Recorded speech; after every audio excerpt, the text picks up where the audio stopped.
What's up mga kadyangers? Welcome back sa aking YouTube channel. At kung bago lang po kayo dito sa aking channel, ako po ang inyong kadyangers si Erwin at welcome po dito sa Kadyangers TV.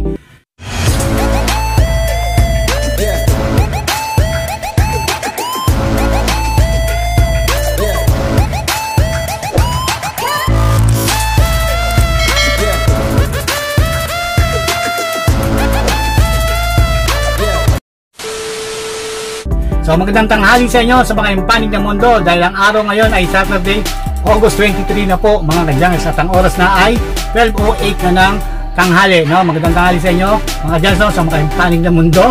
So mga kadyangers, dito sa video to mga kadyangers ay magpa-price update tayo ng plastic sibak doon sa ating nidetektahan. At nga pala, nandito nga pala ako sa isang mall dito sa may Olongapo City. No? So dito sa video to, magpa-price update tayo ng presyo ng plastic sibak doon sa ating nirerektahan na gilingan. Ang video to para sa mga bago at nagsisimula pa lang o gustong pasukin ng pag-ninegosyong pagja-junk shop.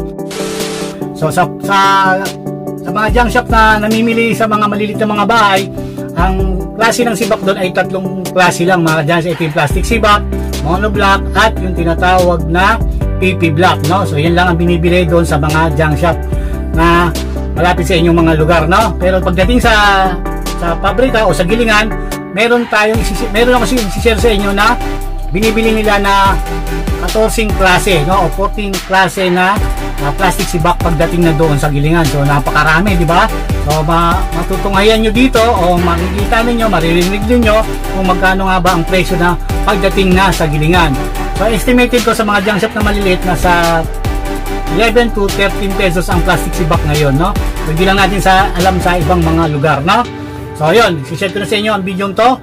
Kung handa na kayo, hawak na kayo ng ballpen at papel, magsisimula na tayo in 5, 4, 3, 2, 1. Ilista nyo na yan. So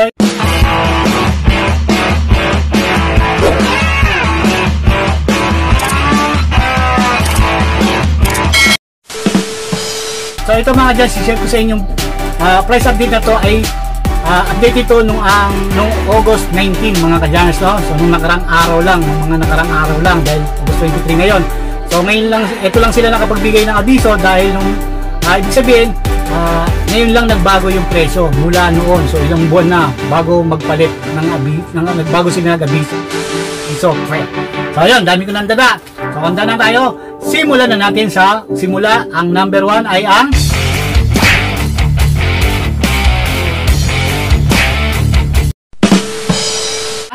Hayden Trans. Ang presyo ng Hayden Trans doon sa ating rektahan ay 55 pesos per kilo.